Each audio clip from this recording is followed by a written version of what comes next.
Welcome to Everglades National Park. I'm Ranger Mason and I'll be your guide for what to see and where to be along the main park road.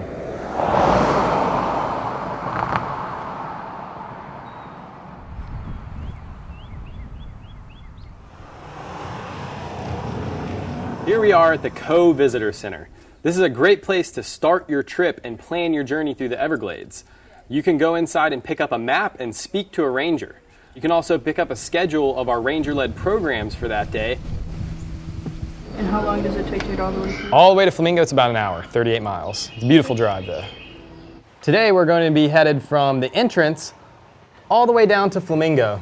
And along the way we'll be stopping at Royal Palm, Long Pine Key, Pahioki Overlook, Mahogany Hammock, West Lake, and finally Flamingo.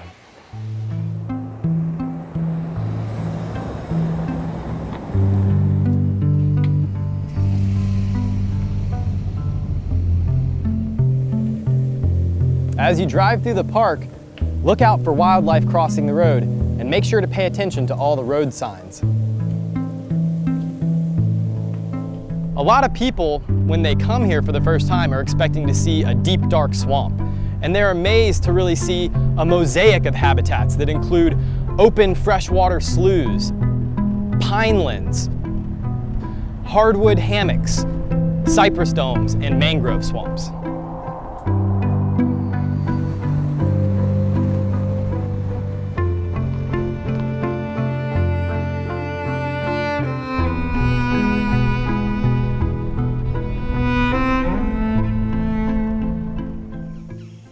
So the area that we are standing at is Royal Palm. It's one of the favorite stops of visitors in the Everglades, mainly for the Anhinga Trail.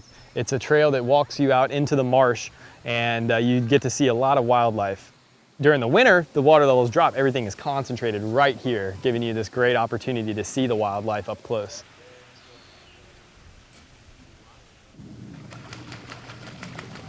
You know, everything is living its life in tune with this up high and low water levels, whether it be fish, alligators, birds. They're all in one way or another kind of living their life in tune with that. Oh, here's an Anhinga catching a fish. Oh my God, here's a fish! Whoa! Aw, man, I missed it.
This was Africa or something.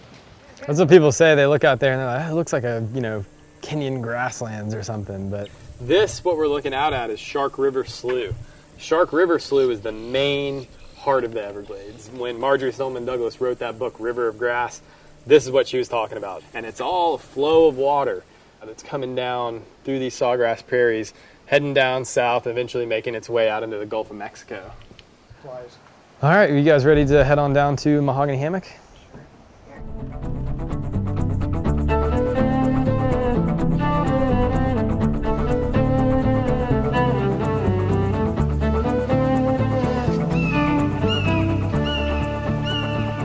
Next stop is going to be walking inside one of those at Mahogany Hammock. And those areas are literally islands out of the marsh. They might only be a foot or two higher, but they're high enough so that even during the summer when the water levels rise, they don't flood. And then those hardwood trees, those gumbo limbos and mahogany trees, can take root and they form these tree islands there. And so Shark River Slough all the way down is dotted by these tree islands. You can see just what a different habitat this is than when we were standing out in that open marsh. And that really is, if there's one thing that you'll see today as you go down the road, it's going to be the diversity of habitats. So, you not only have the open sawgrass marshes, but right side by side, you've got this dense tropical forest that's shaded, completely different wildlife, living in these things. Elevation plays a huge role out here, and you probably look out at this landscape and think, what elevation? There's nothing, it's as flat as it gets. But the difference of just several inches to 1 foot can make the difference of what kind of plant community is growing. And it all has to do with water levels. Your lower spots are going to hold water for longer out of the year. And so that's where you get marshes. Meanwhile, hardwood trees, it's generally not going to want to grow out of areas that are flooded for most of the year, and it won't grow out there in the marsh.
So here we are at the end of our journey.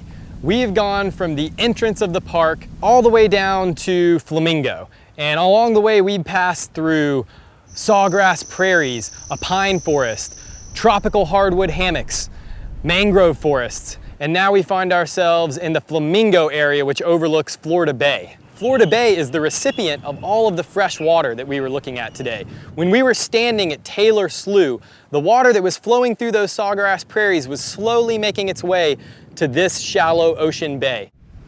Well, thanks for joining me on this trip down the main park road. Enjoy your trip.